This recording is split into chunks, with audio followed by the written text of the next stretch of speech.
If you grew up with childhood trauma, you may know this feeling, the deep, persistent belief that somehow it was your fault, that you were responsible, that you should have stopped it, or even worse, that you willingly took part in what hurt you. And that belief creates so much guilt and shame. But I need to say this clearly, right at the beginning. What happened to you was not your fault. Children cannot consent. Adults are supposed to protect children, not harm them. If no one told you that growing up, then you probably entered adulthood carrying pain that was never yours to carry. You may notice symptoms that look like complex trauma, distorted beliefs about yourself, other people, in the world. Beliefs like, I'm unworthy. People always leave. I can't trust anyone. I'm only safe if I stay small. And the hardest part is that these beliefs don't just stay in the past. They can show up everywhere and all the time, in your relationships, in friendships, at work, in quiet moments when you're alone with your thoughts. They show up as self-doubt, as an inner critic that sounds like truth but is really old survival programming. And often, the more chronic and severe the trauma was, the more pervasive those symptoms become. When you're in a depressive state, those voices can feel 1,000 times louder.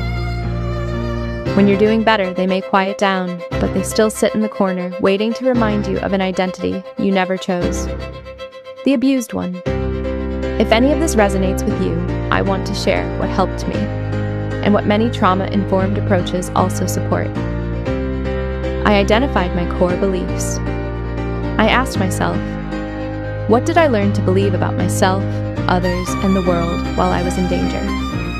Because many trauma beliefs are adaptive in childhood. They help us survive. But later, in safer environments, those same beliefs become maladaptive. For me, one core belief was, I am worthless. So when my partner seemed less affectionate, my brain didn't think, maybe he's tired. It went straight to, he doesn't love me anymore. My thought was rejection. My feeling was despair. My behavior was withdrawal, cold, distant, isolated. That pattern wasn't random. It was a trauma script. I started tracking patterns and triggers. Once I could name the beliefs, I became much more aware when they got activated. I'd pause and say, I'm doing it again. And I asked myself, what triggered this? I tracked it almost like data.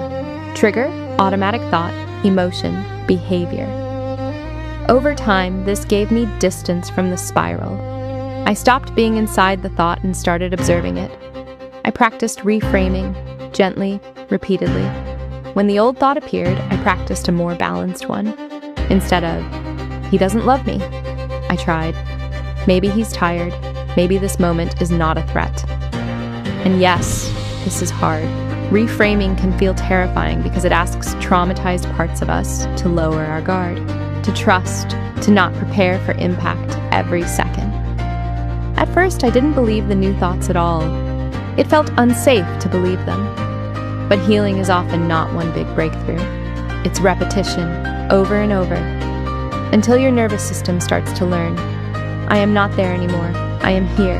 I am safer now. I replaced shame with context. I stopped asking, what's wrong with me? And started asking, what happened to me? And how did I adapt to survive it? That shift changed everything. Because your symptoms are not proof that you are broken. They are proof that your mind and body tried to protect you the best way they knew how. If this sounds like your story, please hear this. You are not weak. You are not dramatic. You are not damaged beyond repair. You are a person who survived. And healing is possible. Slowly, imperfectly, and in layers. If you can, do this work with trauma-informed support.